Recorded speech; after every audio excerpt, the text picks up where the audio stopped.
Wir machen heute einen Versuch, mit dem wir zeigen wollen, welche Haltekraft die Lithium-Nägel haben. Das ist zwar ein bisschen unorthodox, was wir machen, weil wir ein Auto hochheben und nicht direkt am Bau den Versuch durchführen. Aber jeder weiß, wie schwer ein Auto ist und damit können wir zeigen, welche Haltekräfte diese Nägel tatsächlich aufbringen können.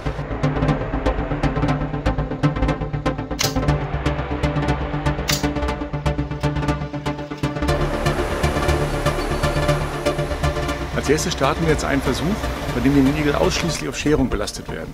Das entspricht einer Wandscheibe, für die die Nägel auch zugelassen sind.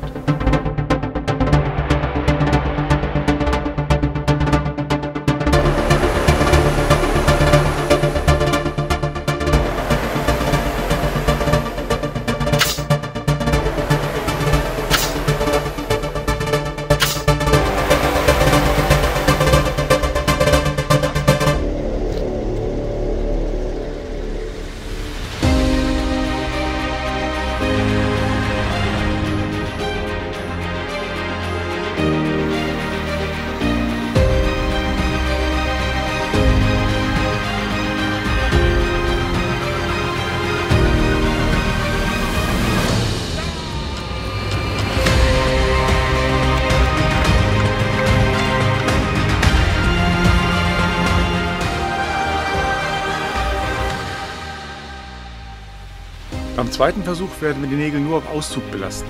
Ein reiner Auszug wird später nicht vorkommen, aber wir möchten trotzdem einmal zeigen, was die Nägel aushalten, wenn sie ins Holz geschossen werden und sich verschweißen.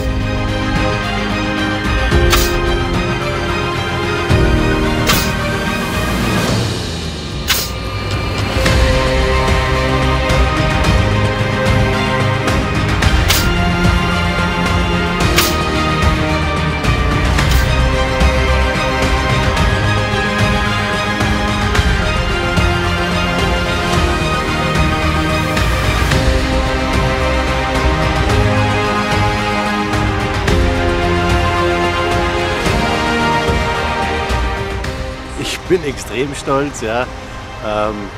Ich habe ja den Prozess von Anfang an begleitet, unterstützt, dann eben auch entsprechende Budgets freigegeben und ich habe immer sehr an das Projekt geglaubt, an das Konzept geglaubt